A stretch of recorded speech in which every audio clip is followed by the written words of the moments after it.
wouldn't say that my PC gave up the ghost, but it's not exactly healthy either. Man, I need a new computer. It's a hodgepodge mix of customer returns, parts bin stuff, and failed experiments. Now don't get me wrong, I am very grateful to own a computer. It's just that this one is getting in the way of my work now with all the crashing it's been doing. Now when it was running, it was a great little PC for my needs. The SSD is 120GB Patriot Pyro SE. Great drive, but it's getting a little bit small for all the production work I've been doing. The GPU is a 260X from Sapphire, which is a great little card. It's last generation, but meets all my gaming needs at 1080p. The only problem is, I'm borrowing this card. Now the processor has really been my bottleneck. It's an old i5 that I bought off of eBay. It's an Ivy Bridge and it's only dual core. With all the rendering and CAD work I've been doing lately, I think it's time I got something a little bit faster. Well, the motherboard. I think this is where all my problems are coming from. It's a customer return, and I'm suspecting that the SATA controller is going bad and causing a lot of my crashes. There's nothing wrong at all with the power supply, but this is actually my test bench power supply, and it belongs on my test bench, not in my computer. And whenever I build a new computer or test one out for a customer, I have to rip the power supply out of my own computer. I had been meaning to build myself a computer for quite some time now. The only problem is I don't really have the money to do it. Luckily, I have some great friends. My first call is going to be to Ed. Ed works for Sapphire. I'm not exactly sure what his job title is, and I don't even think he knows. But I do know that he loves gaming and totally wears it on his sleeve.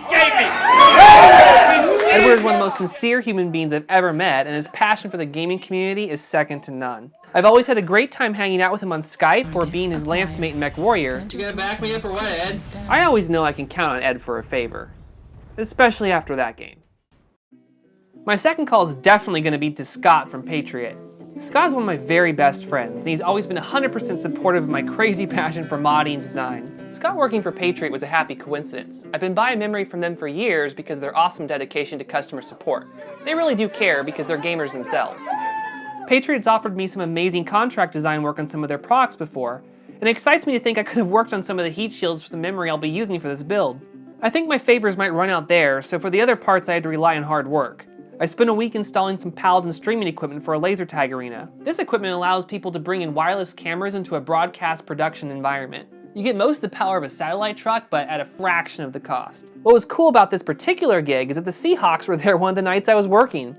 I got to meet some of my favorite players, and even better, they got to play on my S4 Mini ITX system. So with my money in hand, and I mean all of my money, I'll be buying the rest of the parts I need for this build. I don't have a lot of requirements for this project, but what I do have, I'm pretty strict about.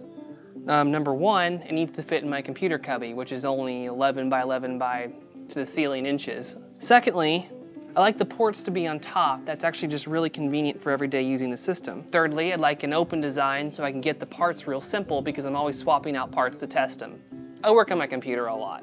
Next, I'd like it to be unique because if I'm going to spend the time building a mod, I want it to look nice. And finally, I need it to be faster and less crashy. A faster, less crashy computer. I guess I do have a lot of requirements. Okay, so I have my project requirements in my head, and I also have my parts on order. It's time to work on the design. I always start my design in SketchUp. SketchUp is cool because it's super easy to work with. Also, it's free. And if my parts are just 2D, I can actually export them to DXF, which means that a laser cutter or a water jet platform, or really any CNC can cut them out. Well, knock on wood, but I don't think I have to do much work because I already have a great idea in my head. In a few hours, I should have a finalized design. Well, it is day 2 of this project, and I'm still in the design phase, which is not where I want to be because I already had a design to start with, and that was what's going to make this project a lot simpler. But I've been second guessing myself for 2 days straight, and I was up till 3 in the morning yesterday working on a whole new design, and I hate it and trashed it. I've been working on this one today, and I hate it too. I'm about ready to trash it. And to top it all off, my mouse is going out. I don't know if it's the receiver or the laser in it, but I need a new mouse, and I just don't have time for this. We're gonna get it done, just it's going a lot slower than I was hoping.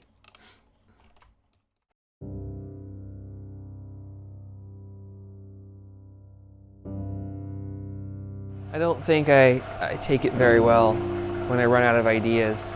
where I have writer's block, modder's block.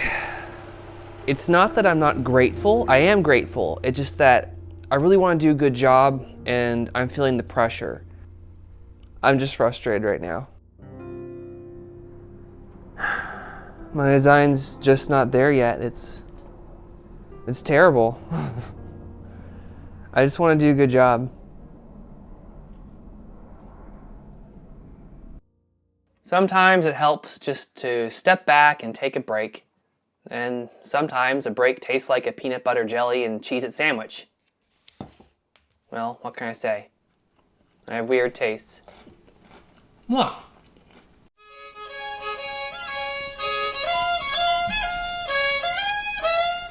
Well, I finally finished with my design, and I'm really happy with it. Though I don't know if I'm really happy with it because I'm done or because I actually like it. Actually, I do think it's unique. Like my other projects, it's not about taking a box and making the box pretty, but it's about doing something wild and crazy and something that's not been done before. It's an arrangement of hardware more than it is about a case, right?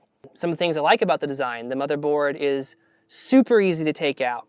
There's its own motherboard tray that I can remove, and to disconnect everything is super easy too, because X99, all I gotta do, there's 4 thumb screws on that socket and that water block will take right off.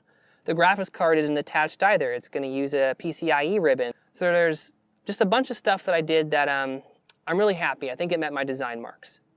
There were some challenges in the design.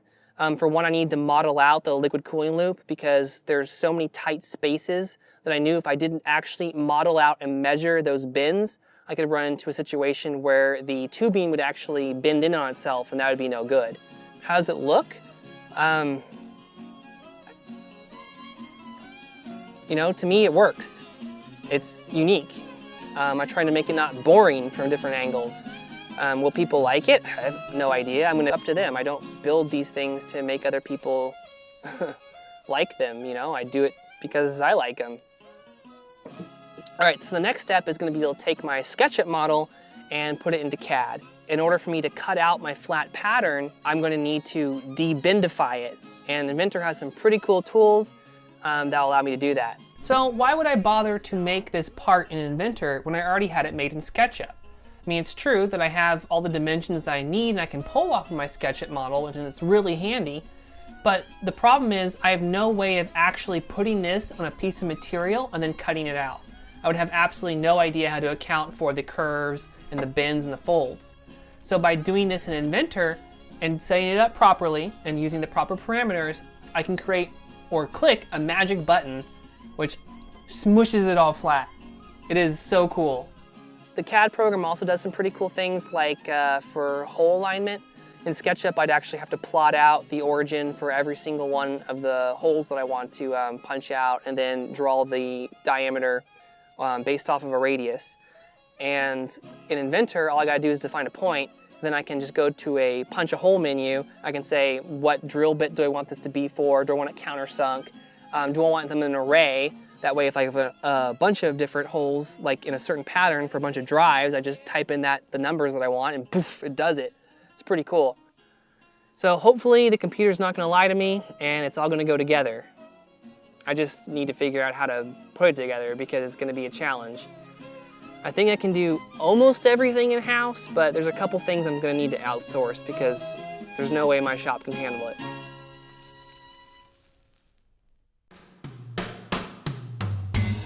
Well, sometimes things just don't go as planned. At least I got it done. I went through iteration after iteration and I finally found something that met all my project requirements, and I'm not sure how I got there, but I did and I'm excited to build it. I can tell you one thing, I'm never gonna jinx myself again. I just did it again. Well, I'm off to start getting hardware.